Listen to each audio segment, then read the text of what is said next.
Okay, let me open up where we left off. Maybe.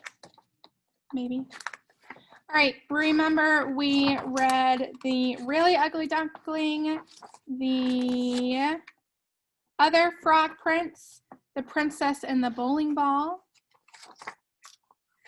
and we read Chicken Lickin'. So today we're going to read Little Red Reading Shorts. All right. Okay, I've got things running smoothly now, said Jack the narrator. And this next story is even better than the last three. See, it's about this girl who runs very fast and always wears red running shorts. That's where her name comes from. Get it?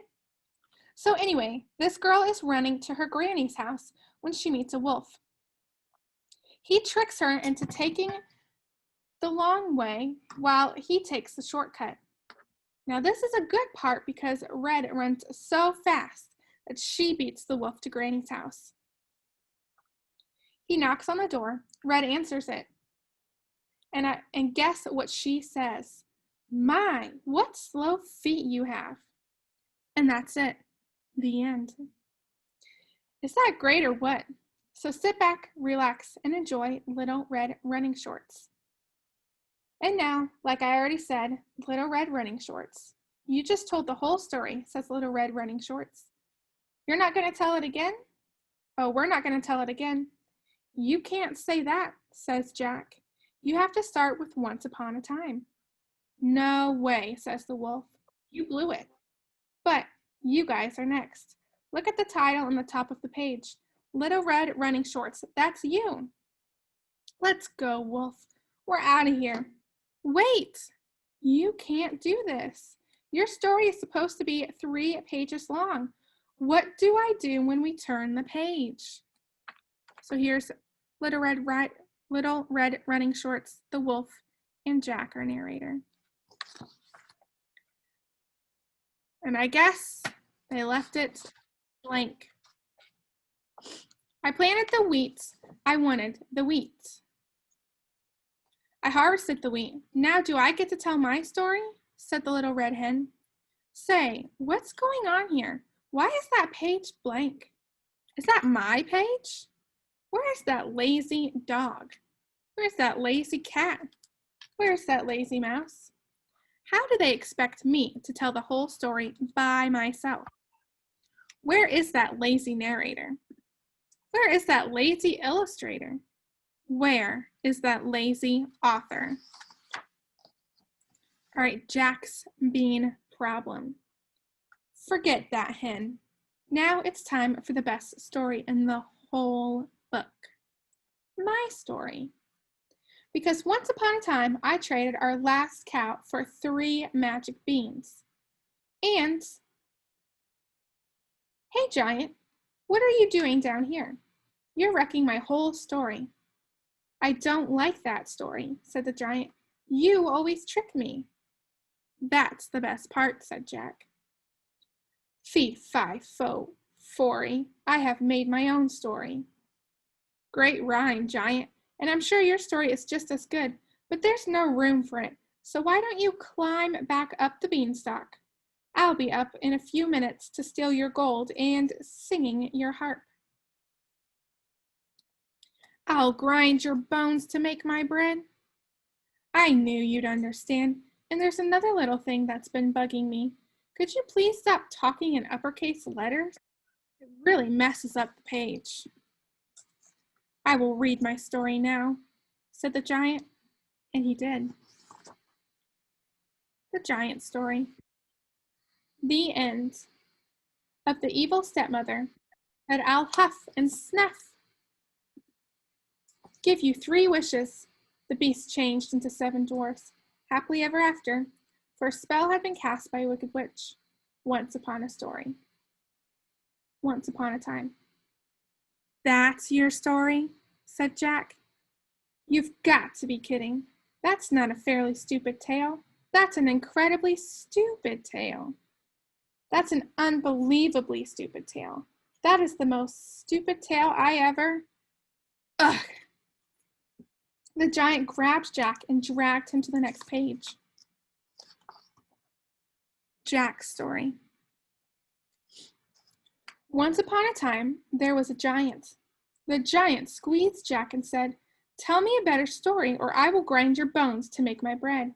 And when your story is finished, I will grind your bones to make my bread anyway. Ho, ho, ho." The giant laughed an ugly laugh. Jack thought, "He'll kill me if I do. He'll kill me if I don't. There's only one way to get out of this." Jack cleared his throat and began his story. Once upon a time, there was a giant. The giant squeezed Jack and said, "Tell me a better story, or I will grind your bones to make my bread. And when your story is finished, I will grind your bones to make my bread. Anyway, ho, ho, ho."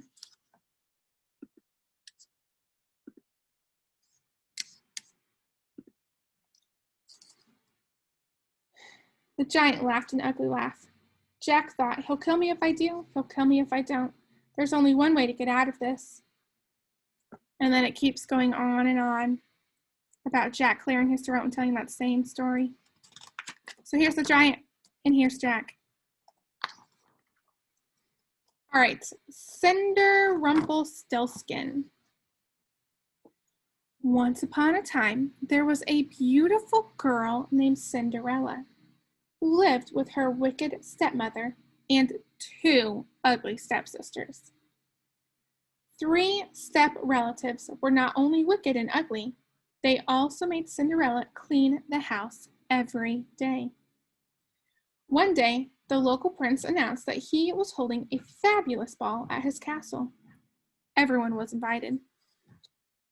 The stepmother and stepsisters got all dressed up to go, but as usual, they made Cinderella clean the house, so she didn't have time to get ready. Guys, look out the window. You can see the giant. Very funny. All right, I lost my place. After the stepmother and stepsisters left for the ball, Cinderella sat down and began to cry. Just then, a little man appeared. "Please don't cry," he said. "I can help you spin straw into gold." "I don't think that will do me much good," said Cinderella. "I need a fancy dress, glass slippers, and a coach." "Would you like to try to guess my name?" said the clever little man. Cinderella looked at him. "No, not really." "Come on, do you think it's Chester?" "If you don't have a dress, it doesn't really matter." "Oh, just guess a name. Any name." "I'm not supposed to talk to strangers," said Cinderella. Then she closed the door and left the little man standing outside screaming, "Rumpelstiltskin! Rumpelstiltskin! Rumpelstiltskin!" When the stepmother and stepsisters got home from the ball, Cinderella told them about the strange little man. They still made her clean the house, and meaner still, they changed her name to Cinder Rumpelstiltskin. The end. The Tortoise and the Hare. Once upon a time, there was a tortoise who was very slow, but very dependable. He would always get where he set out to go. It took him longer than most people. One day, Rabbit saw Tortoise walking slowly but surely down the road and said, "Tortoise, you are so slow. I could probably grow hair faster than you run." "Oh yeah," said Tortoise slowly. "Yeah," said Rabbit. They decided to race. On the day of the big race, Tortoise and Rabbit lined up at the starting line. Owl said, "On your mark, get set, grow." Tortoise started to run. Rabbit started to grow his hair. Tortoise ran. Rabbit grew his hair. Tortoise ran. Rabbit grew his hair. Tortoise ran. Rabbit grew his hair. Tortoise ran. Rabbit grew his hair. Tortoise ran. Rabbit grew his hair. Tortoise ran. Rabbit grew his hair. Tortoise is still running. Rabbit is still growing his hair. The end. Or not the end, it says. The Stinky Cheese Man. This will probably be the last one we read. Once upon a time, there was a little old woman and a little old man who lived together in a little old house. They were lonely, so the little old lady decided to make a man out of stinky cheese. She gave him a piece of bacon for a mouth and 2 olives for eyes and put him in the oven to cook. So here's the Stinky Cheese Man. And here is the old couple's house.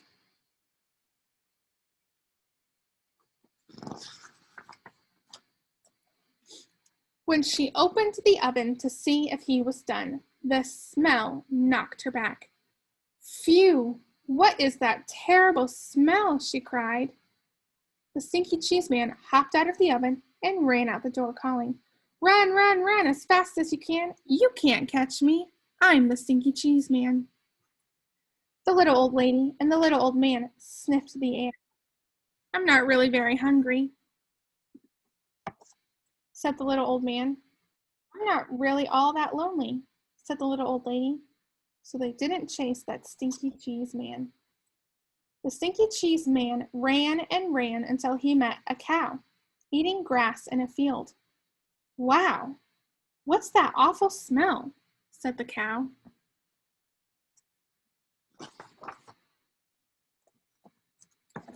The Stinky Cheese Man said, I've run away from a little old lady and a little old man.